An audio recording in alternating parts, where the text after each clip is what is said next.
샬롬. 오늘은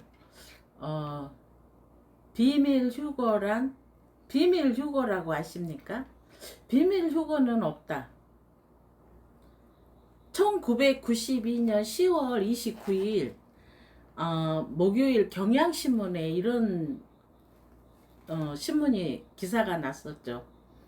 빗나간 그날 허탈 속 기과 라는 제목으로 신문에 대서특별했죠. 비밀 휴거가 일어난다고 하여 한국이 떠들썩했었습니다. 기억하시나요? 그날 밤을 연상해 봅시다.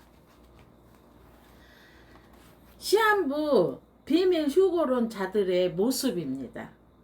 어느 청년의 체험담입니다. 비밀 휴거가 일어난다는 날 저녁이 되자 온 가족이 하늘로 승천하기 위해서 흰옷으로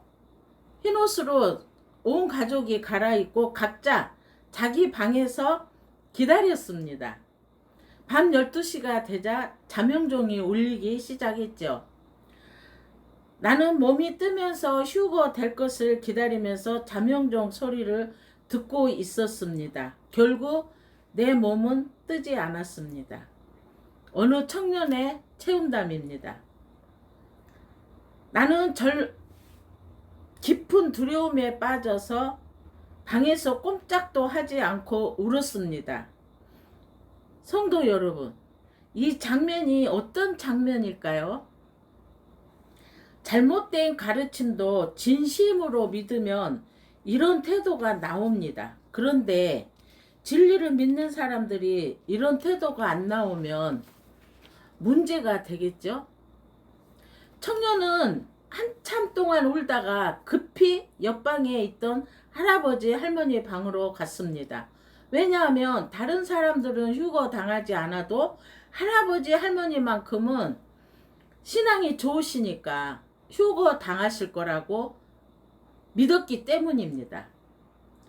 방문을 열고 들어가 보니 빈 이불만 남아 있었고 두 분은 보이지 않았습니다. 생각하자 우리 가족 중 나만 지구에 남아 있다고 생각하자 다리에 힘이 풀리면서 주저앉았습니다. 그런데 얼마 후에 할머니가 할아버지를 부축하면서 화장실에서 나오셨습니다. 승천을 준비하기 위해서 화장실에 다녀오셨던 것입니다. 그날 밤 우리는 밤새 울었습니다. 이 청년뿐일까요? 그날 승천되기를 기다렸던 많은 사람들이 얼마나 큰 절망에 빠졌을까요? 여러분, 이것이 비밀 휴거를 기다렸던 그날 밤에 있었던 일이었습니다. 1992년에 시한부 종말론과 비밀 휴거를 기다렸던 사람들에게 일어난 사건이었습니다. 시한부 비밀 휴거를 자녀들이 비밀 휴거론 자들의 문제는 무엇이었을까요? 휴거 날짜를 잘못 정했나? 근본적인 문제가 있었나? 지상 최대의 사건 휴거라는 책과 영화가 진리처럼 받아들이는 것이 문제 아닌가요? 종말론의 시나리오입니다. 비행기 조종사가 비밀리에 휴거 당하기 때문에 비행기가 갑자기 추락하는 일이 생기고 버스 운전기사가 하늘로 데려감을 당하기 때문에 인명피해가 많이 일어나겠죠. 그러한 모습으로 의인들이 비밀리에 공중으로 휴거 당하는 일이 생기면 그때부터 7년 동안 대환란이 일어날 것이고 그때 적그리스도가 나타나서 세상을 지배할 것이라고 휴거 당하지 못한 악인들은 7년 환란 기간 동안 이 땅에 남아서 다시 한번 구원받을 수 있는 기회를 갖게 될 것이라고 가르쳤습니다. 7년 대환란 후에 예수께서는 공개적으로 두 번째 재림을 하실 것입니다. 노. 여러분들 중에도 지금 이것을 믿으십니까? 한 번도 없으리라 믿고 소망합니다. 그리스도의 재림, 두 단계로 이루어지나요? 아닙니다. 비밀스러운 재림이 있습니까? 비밀리? 두 번째, 영광스러운 재림이 있습니까? 공개적으로? 반드시 알아야 할 것. 성경의 결론입니다. 그리스도의 재림. 재림이 없으면 십자가 도가 없습니다. 부활이 없으면 기독교의 자체가 아무 의미가 없습니다. 재림에 대한 진리를 공격하고 있는 사탄의 장난입니다. 사탄 마귀 흉계입니다. 성도들을 공격하는 거죠. 그래서 예수 재림에 대하여 세계적으로 미혹하고 있는 것은 사탄입니다. 비밀 휴거랑 그리 오래되지 않았습니다. 말세가 되면서 비밀 휴거에 대해 가르치고 있는 것이죠. 수많은 기독교인들이 어느 날 조용히 휴거 당할 것을 기다리고 있습니다. 질문입니다. 의인들의 구원이 조용히 소리 없이 일어날까요? 사랑하는 성도 여러분, 성경은 그리스도의 재림과 의인의 구원과 부활에 대하여 가장 떠들썩하고 천지가 진동하는 사건으로 설명하고 있는데, 비밀 휴거에는 아주 조용히 아무도 몰래 일어난다고 하는 것이죠. 반대죠. 그래서 우리가 성경을 살펴보죠. 근거가 있겠죠. 우리가 주의 말씀으로 너희에게 이것을 말하노니 주 강림하실 때까지 우리가 살아남아 있는 자도 결코 앞서지 못하리라. 데살로니가 전서 4장 15절에서 17절까지 보면 주께서 호령과 천사장의 소리와 하나님의 나팔로 친히 하늘로 쫓아 강림하시리니 그리스도 안에서 죽은 자들이 먼저 일어나겠고 그 후에 우리 살아남은 자도 저희와 함께 구름 속으로 끌어올려 공중에서 주를 영접하게 하시리니 그리하여 우리가 항상 주와 함께 있으리라. 아멘. 주의 재림은 엄청난 소리와 함께 이루어진다. 엄청난 소리와 함께 재림하십니다. 마태복음 24장 31절을 보겠습니다.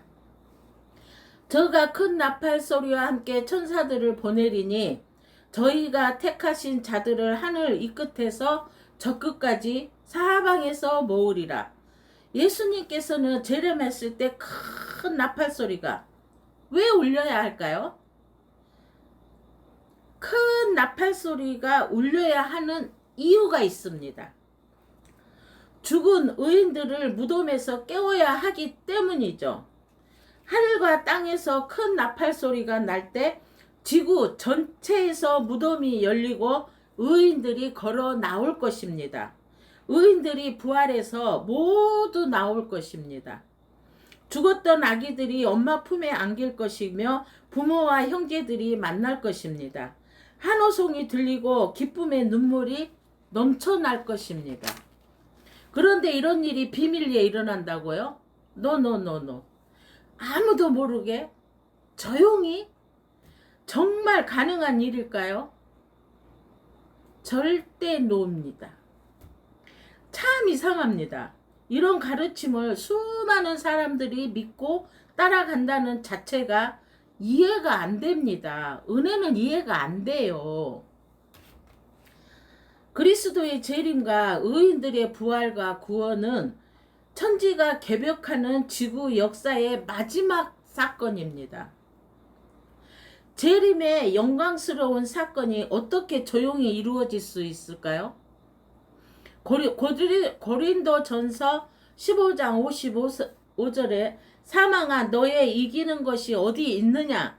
사망아 너의 쏘는 것이 어디 있느냐? 성도 여러분, 만약에 여러분이 중세기에 순교했다가 재림의 날에 무덤에서 나오면 조용히 걸어 나올 수 있을까요? 이런 일들이 어떻게 아무도 모르게 조용히 일어날 수 있단 말입니까? 그런데 이런 가르침을 지금도 가지고 계신 분들이 있을까요? 노노노, 안 됩니다. 절대로 안 됩니다. 내가 도적같이 아무도 모르게 오리니, 계시록 16장 15절에 보라, 내가 도적같이 오리니 누구든지 깨어 자기 옷을 지켜 벌고 벗고 다니지 아니하며 자기의 부끄러움을 보이지 아니하는 자가 복이 있도다. 도적같이 임한다. 말씀의 의미는 갑자기 온다는 뜻입니다. 데살로니가 전서 5장 1절에서 6절에 보면 형제들아, 때와 시기에 관하여는 너희에게 쓸 것이 없음은 주의 날이 밤에 도적같이 이룰 줄을 너희 자신이 자세히 알미라. 바울이 왜 재림의 때와 시간을 아무도 모른다고 했을까요? 그리스도께서 도적같이 갑자기 오시기 때문에 때와 시기에 대해서는 말하지 말라. 때와 시기를 모르기 때문에 사용한 표현입니다. 아무도 모르게 조용히 온다는 것은 아닙니다. 데살로니가 전서 5장 1절에서 6절까지 말씀을 보면 너희는 다 빛의 아들이요 낮의 아들이라.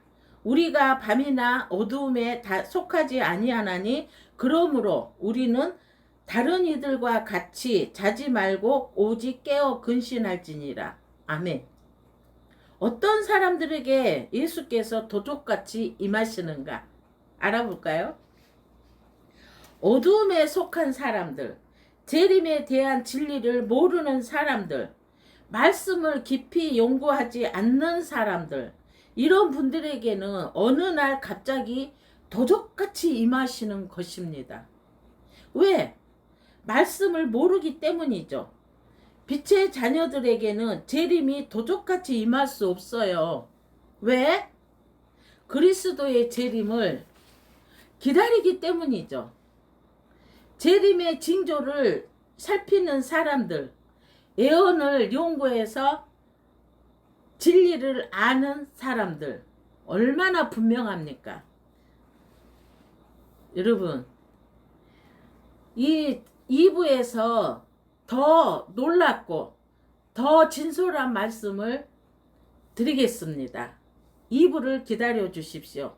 사랑하는 성도 여러분, 은혜와 함께 성경이 어떠한가 이러한가 살피고 연구하고 우리는 사자처럼 덤비는 사탄 마귀들에게 벗어나서 우리는 전신 갑주를 입고 악마들의 이단에서 우리들의 영혼을 지킵시다.